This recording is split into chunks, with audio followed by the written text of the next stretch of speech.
Welcome to a new edition of South Center's Chat. Please stay tuned. We have a very special guest, our Director of Ohio State University Extension for the College of Food, Ag, and Environmental Sciences, Jackie Wilkins.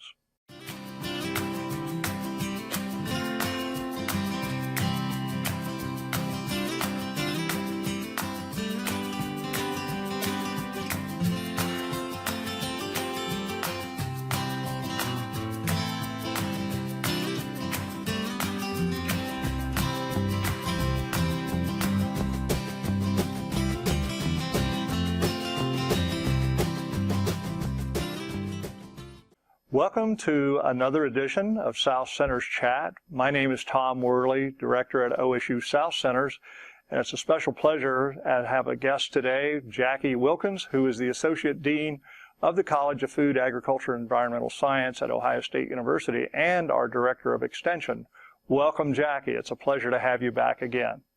Tom, it's always a pleasure coming back and talking about the exciting things going on in Extension. Thanks for the opportunity. Absolutely. Great to have you. And I know that you have some comments at the beginning, and then we have some further special guests that we'll get to after that, Jackie. So share with us what Extension is all about. Thank you. As we've mentioned each time we've been here, Tom, we just want to help people understand our vision is to help Ohioans have the resources and knowledge that they need to have thriving conditions in the ways that they live and where they live. And our mission is really creating opportunities for people to explore how science-based knowledge can improve their everyday lives socially, economically, and environmentally. And so today I brought a couple of special guests to talk about some of those different areas, and I'm excited to hear what they have to say. So with no further ado, if you want to introduce our first guest. Absolutely, Jackie. Thank you so much, and thank you for engaging with two of the main leaders within the program areas of Extension. I think we've covered it before, but we're organized into 4 program areas. Ag and Natural Resources. Agriculture and Natural Resources are led by Assistant Director Sam Custer. And Sam has an update for us starting right out. So Sam, welcome. Appreciate having you on today with us. Tom, thank you so much for the opportunity to share the story of agriculture and natural resources from the Extension perspective. And Jackie, I thank you for allowing us to share this today. I want to start back and take a look back a few weeks ago to some of the things that we've been doing in agriculture and natural resources unique this summer. We've had the opportunity to start a new program called Corn Live.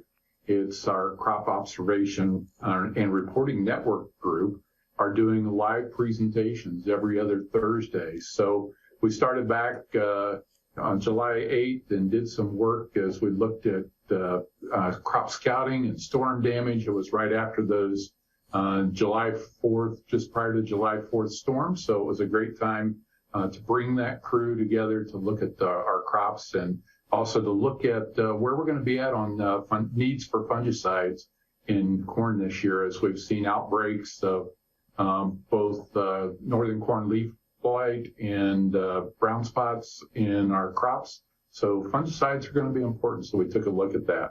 Great. Jackie, if you want to advance the slide.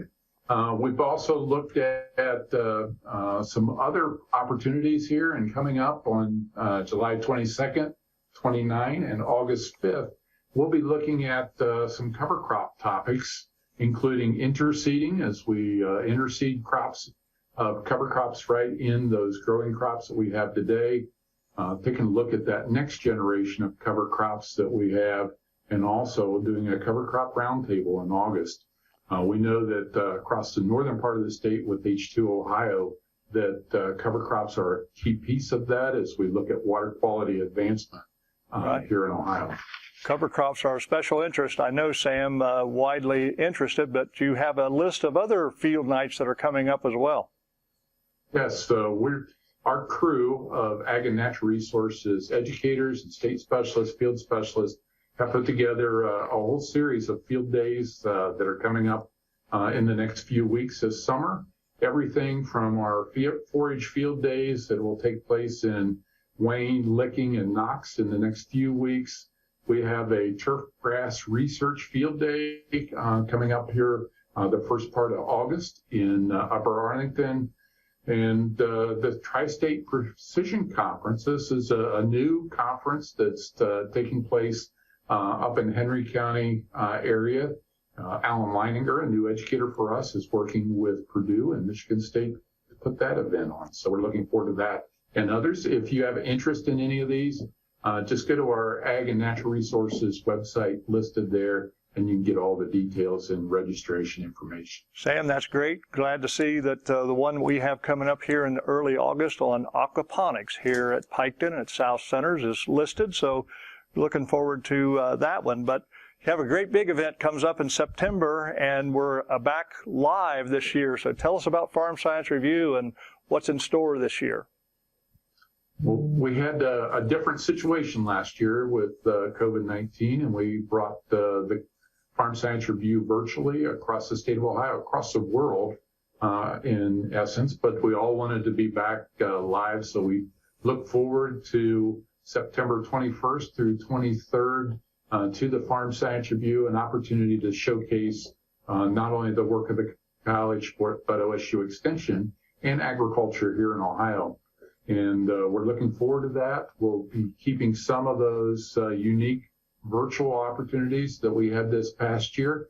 But this year, we're excited to bring a couple new things as we work with Brooke Beam, our Highland County educator. She will be heading up a group that will be doing Farm Science Review live. So she will be broadcasting live from the review out through a YouTube channel to the carbon talks. So we will be featuring carbon markets and sequestration all 3 days of the review, and Brooke will be broadcasting those live. We'll be looking at invasive weeds, invasive animals. We'll be doing equipment demonstrations and harvesting all live this year that will be broadcast out for those that may be in the field or unable to attend. So this is new. We're excited about it. Oh yeah, very exciting. I think it's going to keep somebody very busy, or a whole bunch of somebodies, to cover everything that's going on at Farm Science Review. And I know you're not saying you're covering everything, but even a good sampling of it will be a busy time. But there's another aspect that you're going to talk about, I think, this immersive theater. Tell us about that. Yeah, so this is really exciting. We've got a group of people that are working to do an immersive experience. If you've ever been to an IMAX theater, and it feels like you're right in the middle of the action. So we have this 26-foot diameter dome that is here in Ohio now, set up in a tool barn that you can see here, and the camera comes next week. And we'll be able to project inside this dome events that are taking place. Yesterday, Brooke taped the inside of a beehive, and we'll be showing that. And we're going to take you a ride in a airplane here. So, Jackie, if you want to play this video, this is just a little bit of a demonstration of what we will be able to see inside of this dome. This isn't a true 360 picture, but we'll give you a little bit of a look of what it might feel like. Wilbur and Orville Wright forever changed the course of history in 1903 with the first successful flight of their Wright Flyer. Today, airplanes are used for a multitude of uses. Agricultural field operations today are not just limited to the ground. So this video in a flat screen that we're seeing today gives you that flat perspective. When you come inside this dome, it'll be like you're in the cockpit of the plane. Oh, wow. And as that pilot dives under an electric wire, Tom, you and I are both going to duck. Okay. to get under that. So we really look forward to that, to be able to showcase some of the work we're doing.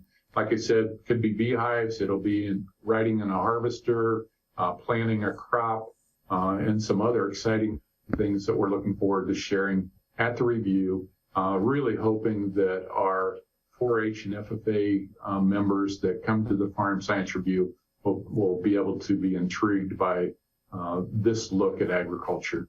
I am sure it's going to be a big hit, Sam. I really look forward to experiencing it myself. So, Sam, I know we've moved things along pretty quickly, but thank you so much. We want to move into another program area, 4-H and Youth Development, led by Kirk Bloir, the Assistant Director for OSU Extension and heads up the 4-H Youth Development Program across the state. So welcome, Kirk. Hey, thank you, Tom. It's great to be with you and everybody this morning. Absolutely. So very happy to share some information about the Ohio 4-H program. So this slide that you're seeing here on the screen talks about the 4-H program nationwide. And so Ohio is very proud of our large and vibrant program and our 58,000 club members who participate in about 3,300 clubs across Ohio that are helped by 12,000 adult volunteers, and we have about 140 OSU Extension professionals that work with all of those youth. We're a part of the 6 million youth across the nation that take part in the Youth Development Program of the United States Department of Agriculture. So we're very proud to be a part of that, to be a part of the Ohio State University College of Food, Agricultural, Environmental Sciences, and OSU Extension. We have a long, proud history here in the state of Ohio. Yeah, tell us a little bit about how all this got started, Kirk. I think that there's more to that story as to what you just shared nationwide, but what's Ohio's role?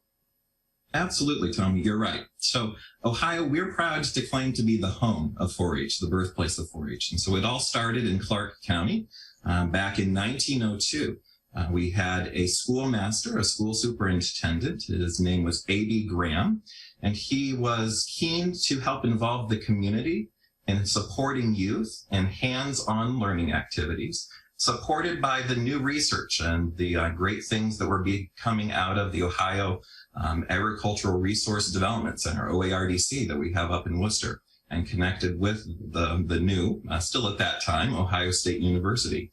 And so the research that was coming out of that related to agriculture, that was still the primary driver of our economy, and wanted to get that into the hands of youth. And so started meeting in the basement of the courthouse in Clark County, and that formed the basis of what became Boys and Girls Clubs.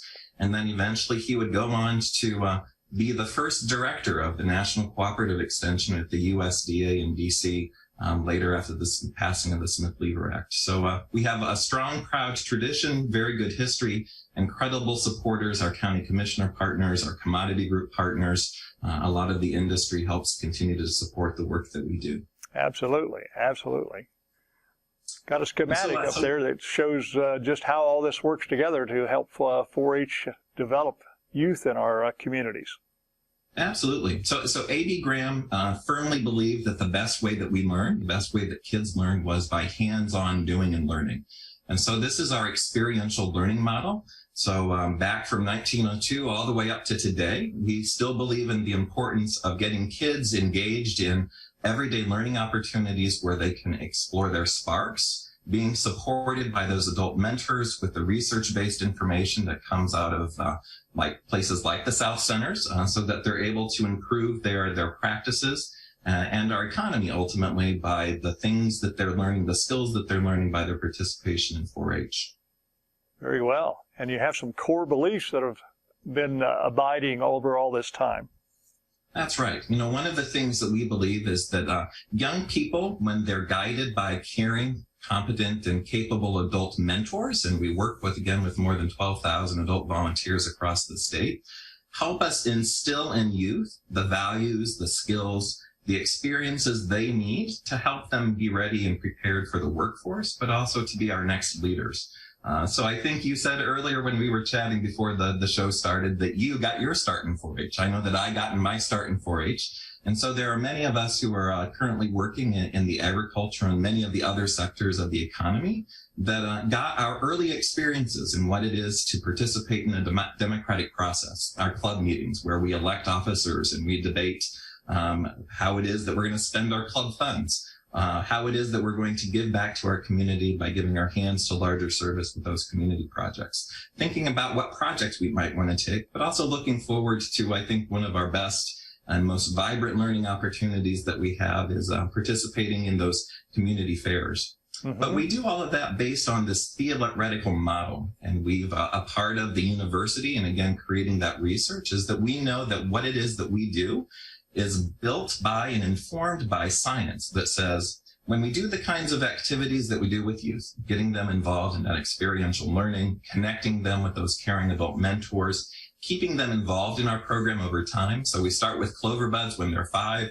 They can stay with us through the age of 19. So we have a long growing season for our 4-H members. And thinking about those 58,000 members that we have, we engage them in things that pique their curiosity, that get their passions going, that keep them interested in motivating and learning more through that hands-on doing and learning guided by those adult volunteers that have those positive developmental outcomes that are important for youth, but they're also important for society. Yeah. They're important for our economy. They're important for our economic livelihoods that help us have a successful vocational career, professional career, that we are engaged in civic society and what it is to politely disagree with each other, that we can disagree without being disagreeable, but also know that we can be focused on remaining connected with others in our communities and the importance of giving back.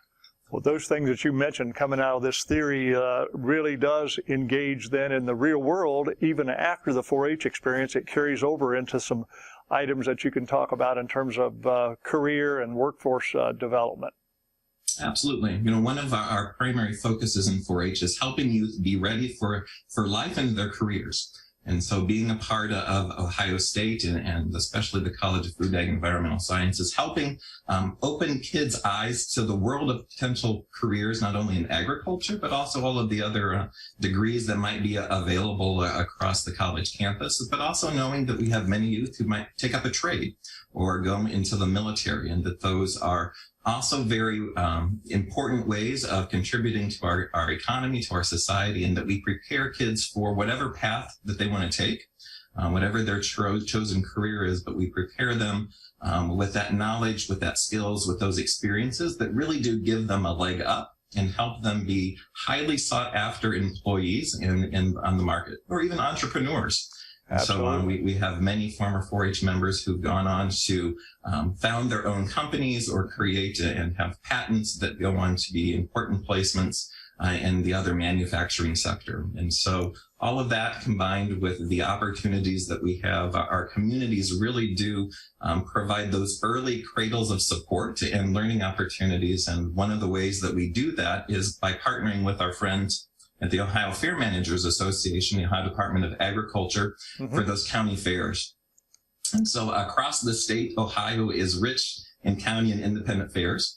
There's 94 of them, and including the Ohio State Fair. So there's a lot of opportunity for our youth to engage and feel and experience the support of their communities during those fair experiences where they can show their livestock. Yeah, so very there's true. A QR code there that can take you to a place where you can see many other projects. It's not just those livestock projects. Here we see the picture of a youth getting his sheep project ready, but in addition to those livestock projects where we get more than 36,000 of them, there's also about 200 other life skills project areas that they can explore, from the science of making cheese to the hands-on repairing of a lawnmower engine. So lots of opportunities there, Tom. Absolutely. A wide array of things, whether rural, urban, it has to, there's so many opportunities that don't require land and livestock within the 4-H program. And those are great to see those projects come to the fair or have the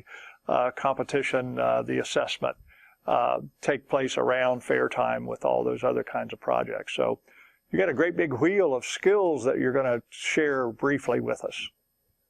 Absolutely. So this is, so our 4-H's are head, heart, hands, and health. And then here on this wheel talks about the areas, those critical areas of life skill development that our members learn from taking their projects, from being involved in the club meetings, from going to the county fair. But these are all of the many skills and abilities that they learn about: critical thinking skills, problem solving skills, teamwork, what it means to be a reliable team member, showing up on time, meeting deadlines and obligations, keeping good records.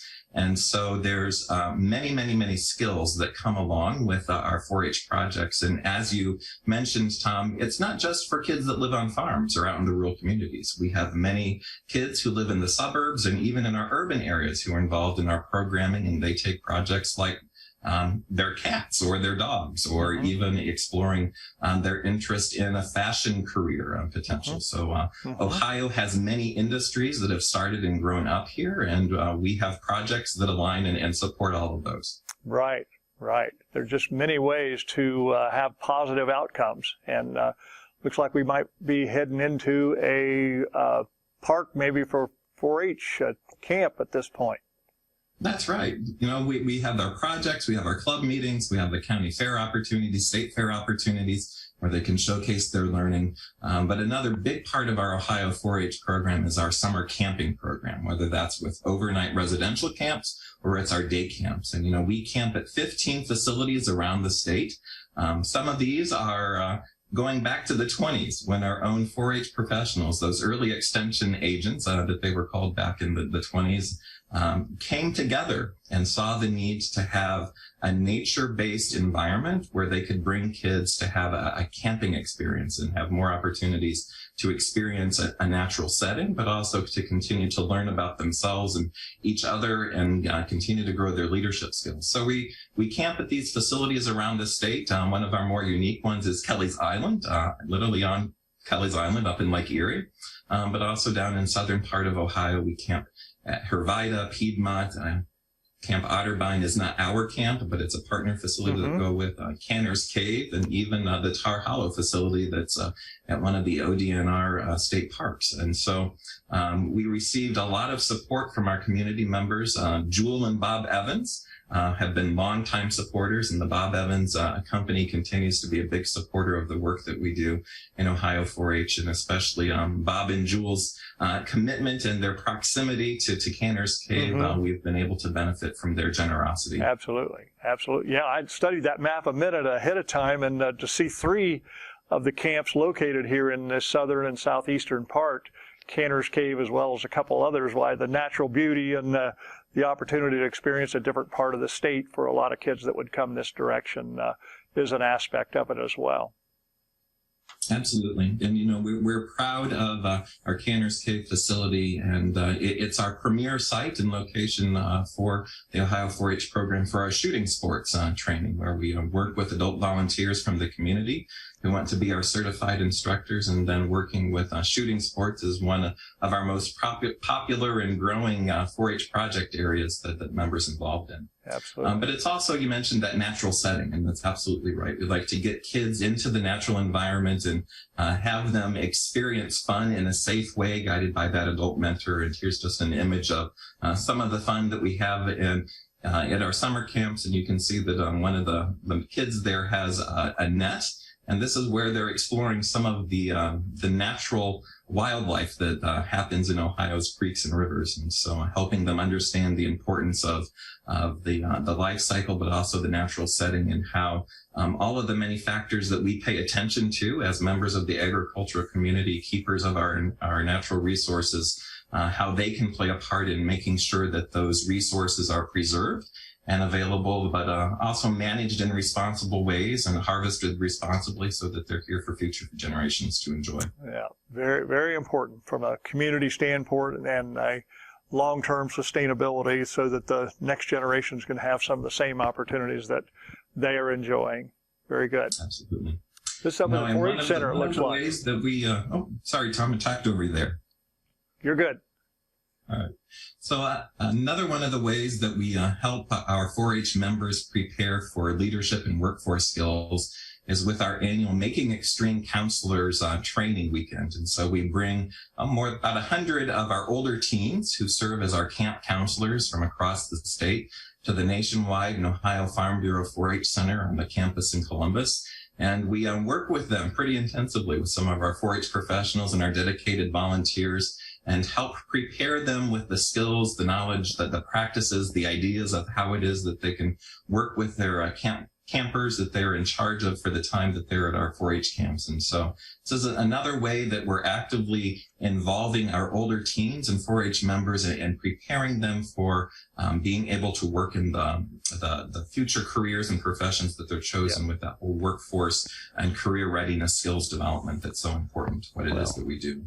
You know, and a part of that, Tom, is that we're working to be aligned with the Ohio Department of Education, and the Ohio Means Jobs. And Jackie, you can go to the next slide there, where they have a readiness seal. And so making sure that what it is that we're doing in 4-H is also important in contributing to what's important for the state of Ohio, and knowing that we're a part of that larger state system, but also that we have things like reliability, work ethic, punctuality, understanding what it is to have self-discipline, being a good team worker, being professional, but also knowing that they can learn new things and being able to have that learning agility that's there. So, Jackie, if you go to the next slide, when we put all of the things that I've talked about and more together, we like to say that we inspire kids with purpose to be respectful, hardworking, resilient, responsible, inventive, compassionate young people who navigate the world ahead, go beyond the world they know, and change their world for the better.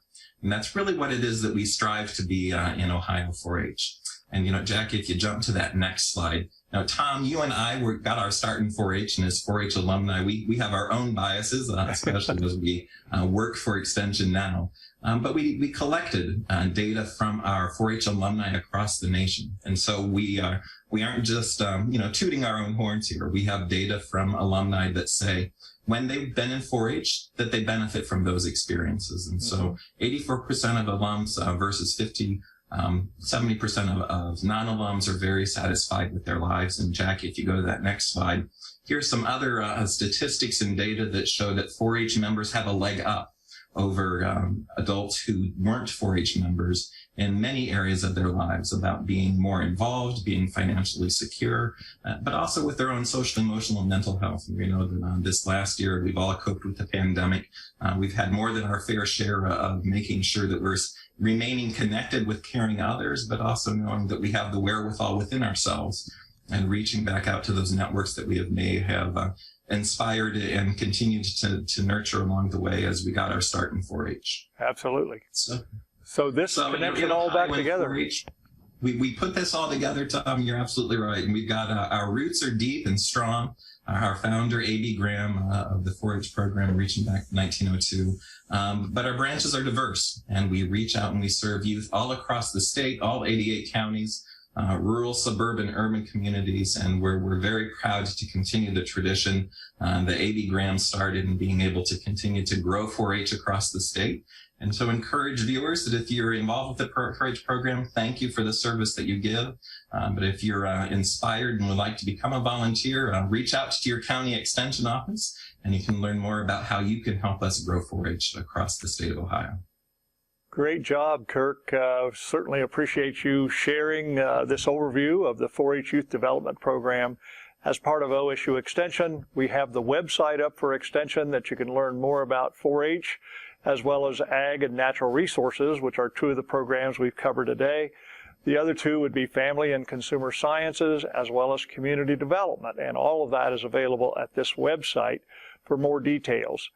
I have just enough time to thank Jackie Wilkins, our Director of OSU Extension and Associate Dean in our college, for engaging Kirk and Sam, two of our Assistant Directors for the programs in OSU Extension today, for these overviews and upcoming events.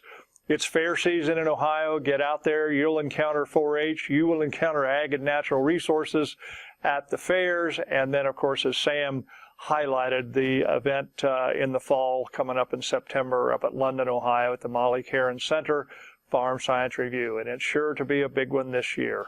Thanks again. Until next time, for South Center's Chat, signing off, Tom Worley.